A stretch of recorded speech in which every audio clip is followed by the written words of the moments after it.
Welcome to Kishore Academy, 12th Standard Physics, 3rd chapter important question. How to convert a galvanometer into a ammeter? So, இது ஒரு important 3 mark question. Examination point of view, very important question. கண்டிப்பாக board எக்ஸாமினேஷன்ஸ்லாம் கேட்குறதுக்கு அதிக வாய்ப்பு இருக்கக்கூடிய ஒரு question. So பார்க்கலாம். First line, இந்த லைன் கண்டிப்பாக இருக்கணும். A galvanometer is converted into an ammeter by connecting low resistance in parallel.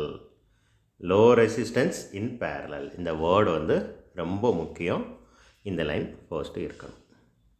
Okay, இந்த லோ ரெசிஸ்டன்ஸை நம்ம என்னென்னு சொல்கிறோம் அப்படின்னா ஷண்ட் ரெசிஸ்டன்ஸ் அப்படின்னு நம்ம என்ன செய்கிறோம் சொல்கிறோம்.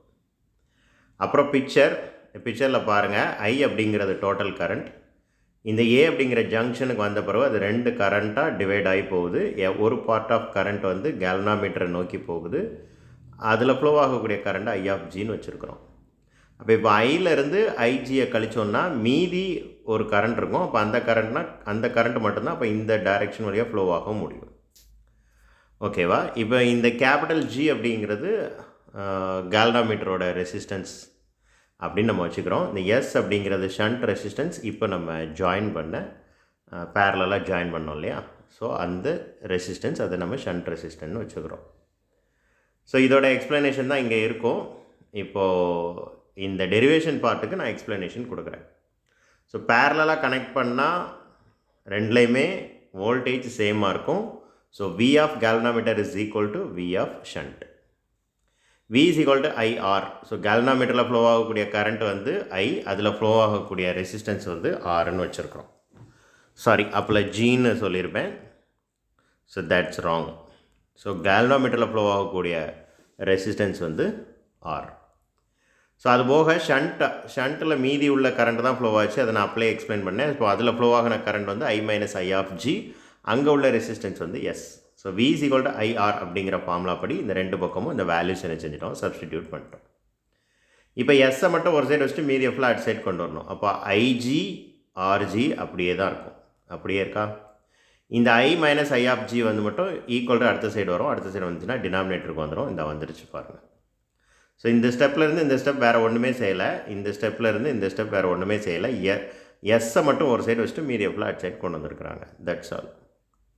அதே மாதிரி தான் இந்த ஸ்டெப் என்ன செஞ்சுருக்கிறாங்க அப்படின்னா ஐ ஆஃப் ஜியை மட்டும் ஒரு சைடு வச்சுட்டு மீதியை ஃபுல்லாக அட் சைடு கொண்டு வந்திருக்கிறாங்க. ஸோ இது எப்படி வந்துச்சு அப்படின்னா இந்த ஸ்டெப்பில் இருந்தும் கொண்டு வரலாம், இந்த ஸ்டெப்பில் இருந்தும் கொண்டு வரலாம். பட் நான் எக்ஸ்பிளைன் பண்ணுறேன். இங்கே என்ன செய்யுங்க, எஸ்ஸை கொண்டு உள்ளே மல்டிப்ளை பண்ணிடுங்க. அப்போ நான் என்ன கிடைக்கும், I of S minus I into S into I of G into எஸ்ன்னு கிடைக்கும். ரைட்? இப்போ இந்த ரெண்டுலேயும் இருந்து காமனாக ஐ ஆஃப் ஜியை வெளில எடுத்துருங்க. அல்லது வெயிட், இப்போ எடுக்கக்கூடாது. ஐ ஆஃப் ஜியை வெளில எடுக்க முடியாது, சாரி. இப்போ இந்த மைனஸில் இருக்கிற டேமை அடுத்த சைடு கொண்டு வாங்க, ப்ளஸ் ஆயிரும். ஸோ ஆல்ரெடி என்ன இருக்குது, I of G R of G plus I of G S equal to ஐஎஸ்ன்னு வரும். ரைட்? இப்போ இந்த ரெண்டுலேருந்து காமனாக ஐ ஆஃப் ஜியை நம்ம என்ன செஞ்சலாம், வெளில எடுத்துடலாம். வெளில எடுத்துட்டா என்ன கிடைக்கும், R of G plus S is equal to IS. இப்போ இந்த R of G into S அடுத்த சைடு கொண்டு வந்துடுங்க, டினாமினேட்டருக்கு வந்துடும். அப்போ பாருங்கள், IS இருக்கா? டினாமினேட்டர், இந்த வேல்யூ டினாமினேட்டரில் வந்துடும். இந்த வேல்யூ டினாமினேட்டரில் இருக்கா? I of G மட்டும் ஒரு சைடு வந்துடும். சரி, இது இப்படி தான் வந்துச்சு. That's all. ஸோ ரொம்ப சிம்பிள். அதுக்கப்புறம் நீங்கள் பார்த்தீங்கன்னா கேல்வனாமீட்டரில் இருக்கக்கூடிய டிஃப்ளெக்ஷன் எதுக்கு ப்ரொபோஷனல் அப்படின்னா அந்த current passing through it. So அதில் ஃப்ளோ ஆகக்கூடிய கரண்ட்டுக்கு, கேல்வனாமீட்டரில் ஃப்ளோ ஆகக்கூடிய கரண்ட்டுக்கு டைரக்ட்லி ப்ரொபோஷனலாக இருக்கும். அப்போ I is directly proportional, theta is directly proportional to I of G. So அப்போது தீட்டா கண்டிப்பாக ஐக்கு டோட்டல் கரண்ட்டுக்கும் எப்படி தான் இருந்தாகணும் அப்படின்னா டைரக்ட்லி ப்ரொபோஷனலாக இருந்து தான் ஆகணும். ஸோ அகெயின் பேரலாக கனெக்ட் பண்ணால் நம்ம என்ன செய்வோம், இதுதான் ஃபார்முலா. ஒவ்வொரு ரெசிஸ்டன்ஸோட ரெசிப்ரோக்கல் வேல்யூ எடுத்து அதை ஆட் பண்ணால் அது எதுக்கு ஈக்குவலாக இருக்கும், எஃபெக்டிவ் ரெசிஸ்டன்ஸோட ரெசிப்ரோக்கலுக்கு ஈக்குவலாக இருக்கும். ஸோ அதனால் நம்ம இப்படி சப்ஸ்டிடியூட் பண்ணியிருக்கோம். பேரலல் அப்படிங்கிறதுனால இப்படி எழுதியிருக்கிறோம். இப்போது இதை சிம்பிளிஃபை பண்ணணும்னா என்ன செய்யணும், டினாமினேட்டரில் இருக்கிற ரெண்டையும் மல்டிப்ளை பண்ணணும்.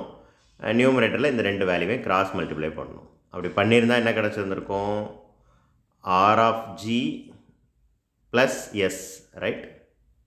அது நியூமரேட்டரில் கிடச்சிருக்கோம். டினாமினேட்டரில் இந்த ரெண்டையும் என்ன செஞ்சுருப்போம், மல்டிப்ளை பண்ணியிருப்போம். இது எதோட வேல்யூ, 1/R எஃபெக்டிவ், 1/எஃபெக்டிவ் ரெசிஸ்டன்ஸோட வேல்யூ தான். இப்போ இதுக்கு ரெசிப்ரோக்கல் எடுங்க, அப்போ தான் இப்படி கிடைக்கும். அப்போ தான் ஆர் ஆஃப் எஃபெக்டிவ் ரெசிஸ்டன்ஸுக்கு வேல்யூ என்னங்கிறது வரும்.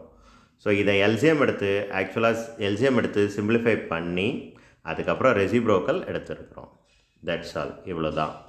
ஸோ இதில் இன்னொரு முக்கியமான விஷயம், இப்போ நான் சொன்ன விஷயங்கள்லாம் கண்டிப்பாக எழுதணும் நீங்கள்.